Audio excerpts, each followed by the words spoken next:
Bonjour à toutes et à tous, j'ai le plaisir de vous retrouver pour ce dialogue littéraire du mois d'août. Nous sommes aujourd'hui à l'abbaye de Daoulas. Les jardins de l'abbaye se sont métamorphosés. L'ancien parc a laissé place à un jardin des arbres médicinaux réunissant une sélection d'essences venues de toute la planète. Et en ce moment, je vous invite à venir découvrir l'exposition des sculptures de Chade.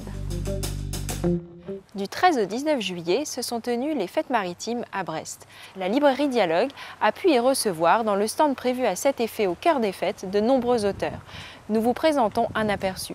Je vous laisse donc découvrir Roger Faligot, venu dédicacer Brest l'Insoumise aux éditions Dialogue, Damien Roudot et Nicolas Leroy pour Brest Taquet aux éditions La Boîte à Bulles, et enfin Catherine Cusset pour le côté gauche de la plage aux éditions Dialogue.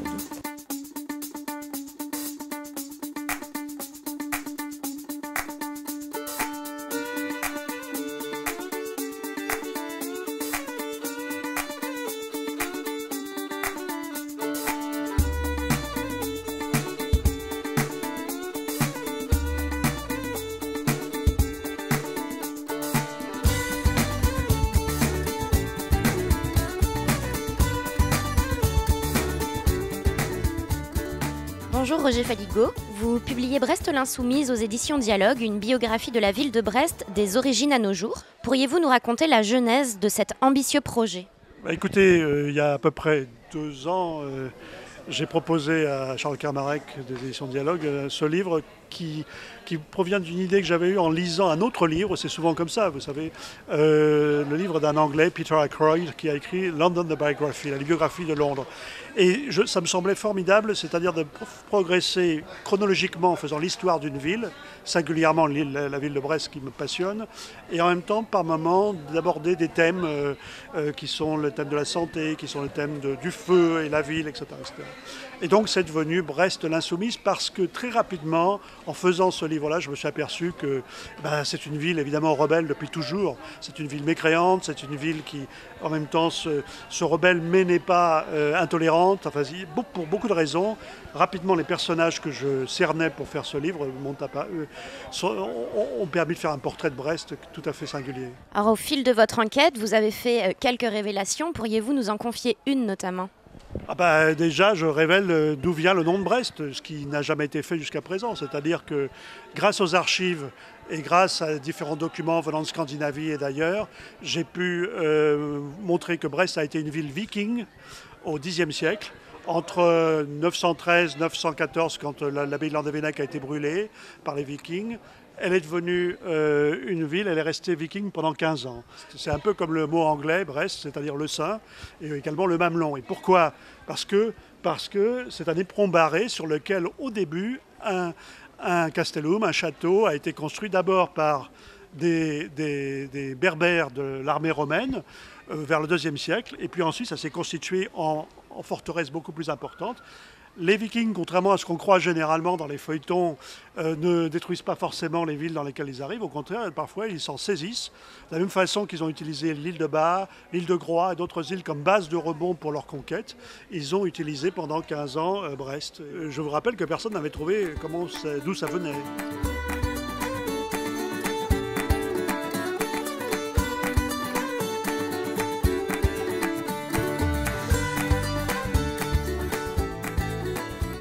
Bonjour à Damien Roudot et Nicolas Leroy qui ensemble vous avez réalisé un très bel ouvrage, Brest Taquet, dont vous venez nous parler aujourd'hui. Un ouvrage important pour la ville de Brest et pour les Brestois et un travail remarquable qui n'avait jamais été réalisé auparavant puisque vous avez en effet rencontré les hommes et les femmes qui travaillent sur les ports de Brest. Et vous avez recueilli leurs témoignages et croqué leur vie au travail. Alors avant tout et avant de nous plonger dans ce livre, est-ce que vous pourriez nous expliquer ce qui a été pour vous à l'origine de votre intérêt pour le monde portuaire ? Le début du reportage, moi en fait j'ai découvert Brest à l'occasion du tout premier festival des carnets de voyage qui se tient tous les 2 ans à Brest. Je m'étais dit, si l'occasion se présente, ce serait super de pouvoir se plonger un peu plus dans cet univers-là. Et l'occasion s'est présentée en 2012. Donc l'association qui organise ce festival, qui s'appelle l'association Enki, m'a proposé de venir un mois pour dessiner. Et donc j'ai demandé de venir sur le port. Et la clé, ça a été de rencontrer Nico, quelques mois plus tard, on a été mis en commun, on m'a juste dit il faudrait que tu rencontres Nico, quoi, parce que je parlais aux gens de Brest de ma frustration d'être resté en surface. Quelques-uns étaient dans le secret qu'il y avait à Brest un marin, un matelot qui écrivait, voilà, et c'était Nico, et de notre rencontre est né le désir commun de faire ce bouquin. Et donc, Damien, vous parlez du projet à Nicolas, qui tout de suite est enthousiasmé, et avec tout de suite cette idée qu'il faut écrire les textes, mais les faire relire par les marins pour qu'ils puissent les corriger et que ce soit vraiment leurs paroles. Et vous, tout de suite, vous êtes un petit peu perplexe en vous disant, mais est-ce qu'on ne va pas perdre une parole spontanée, une parole improvisée? Oui, non, moi j'avais fait part tout de suite de pas de mes réserves, mais de mes craintes, effectivement, voilà, c'est effectivement le anti-journalistique au possible de faire relire, parce qu'on a toujours le risque de polisser sa parole. Mais ça a été un dialogue qui a été très riche. Moi, j'étais forcément un petit peu en retrait, quoi, en tant que dessinateur. Voilà, j'étais l'œil extérieur. Et donc, voilà, ils étaient en tête-à-tête à discuter avec Nico. Alors, moi-même, j'étais donc matelot et pas sociologue à ce moment-là. Et je me suis dit que c'était peut-être l'occasion d'associer mes collègues à l'écriture d'un livre et qu'on construise ensemble la connaissance des ports de Brest. Et pour moi, c'était évidemment une chance inouïe de pouvoir participer à ce que des biographies comme ça s'inscrivent dans les histoires familiales, puisqu'on a remis les portraits dans les familles. L'enjeu, et c'était un enjeu colossal, c'est de faire écrire chaque personne du livre. Et chaque personne, en fait, en ayant corrigé, etc., l'a vraiment fait, quoi. Donc c'était la conquête d'espaces qui sont pas forcément, qui sont plutôt réservés à d'autres, en fait, on va dire ça comme ça.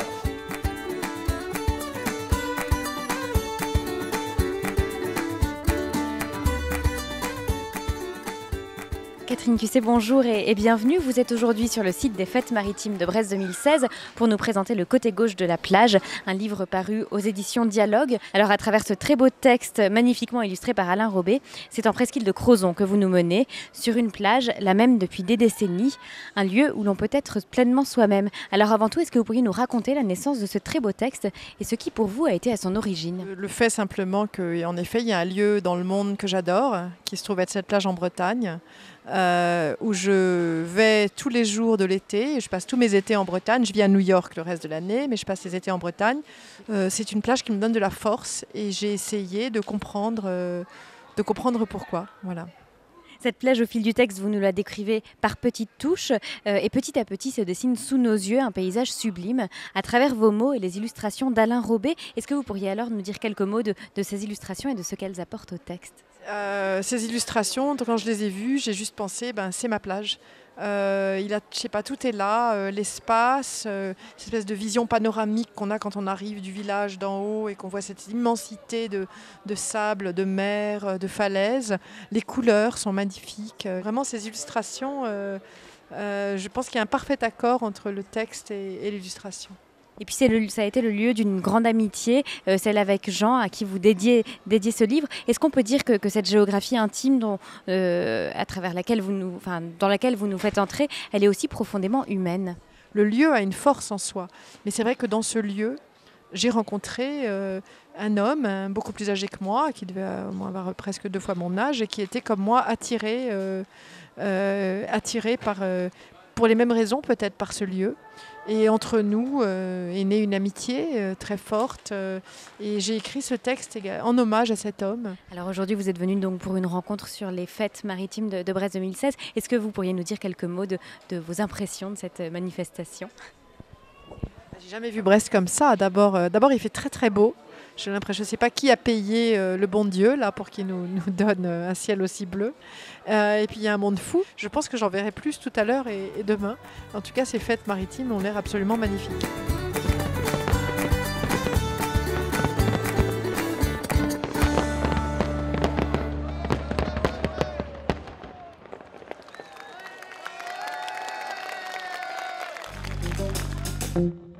Nous voici à la librairie. À l'occasion des Fêtes Maritimes de Brest 2016, Jeanne va nous présenter ses coups de cœur du rayon mer.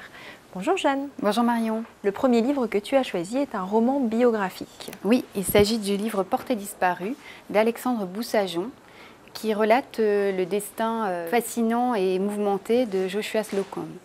Joshua Slocum est un navigateur de la deuxième moitié du 19e siècle. Il est né au Canada, la Nouvelle-Écosse. Mais il rêve de devenir capitaine, il se nourrit de romans d'aventure et il réussira à réaliser son rêve puisqu'il embarquera à bord de ces navires à voile qui font du commerce en Asie. Malheureusement, il perd sa femme et à ce moment-là, son destin va basculer et il va tout perdre. Il va néanmoins rebondir grâce à l'aide d'un ami qui va lui offrir un bateau, un vieux bateau huîtrier qu'il va reconstruire de ses mains et avec lequel il va accomplir le premier tour du monde à la voile.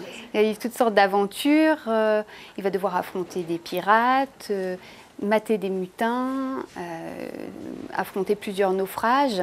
Mais c'est un homme qui a une telle force de caractère qu'il réussira toujours à rebondir et surtout qu'il ne renoncera jamais à son rêve. Et le deuxième ouvrage que tu as choisi est un roman graphique. Oui, il s'agit de Marin d'audace de Guillaume Debat. Ce dessinateur qui est passionné de graphisme et de dessin d'humour a embarqué avec le team Jolokia. La particularité de cet équipage, c'est qu'il regroupe des hommes et des femmes très divers. Donc des hommes, des femmes, des jeunes, des vieux, des marins aguerris ou des débutants, des handicapés, des valides. Le but de cet équipage, c'est de prouver que la diversité est une richesse pour la vie en société, mais également qu'on peut l'exploiter au niveau, par exemple, de l'entreprise. Ce dessinateur donc, a réalisé un journal de bord richement illustré d'aquarelles et avec toujours une petite note d'humour qui rend le récit tout à fait agréable. Et le dernier ouvrage est un très beau livre sur la mer. Oui, alors le dernier ouvrage est un vrai coup de cœur. Il s'agit de La mer et ses hommes de Charles Marion. Charles Marion est un jeune photographe qui a réalisé cet ouvrage avec le concours de 2 marins expérimentés qui se sont occupés des textes. Il nous montre les phares dans la tempête, mais également il parle du commerce maritime, de la pêche, de la voile, du sauvetage en mer, de la marine nationale. C'est vraiment un ouvrage très très complet. Les photos sont magnifiques et spectaculaires, notamment les photos de tempête.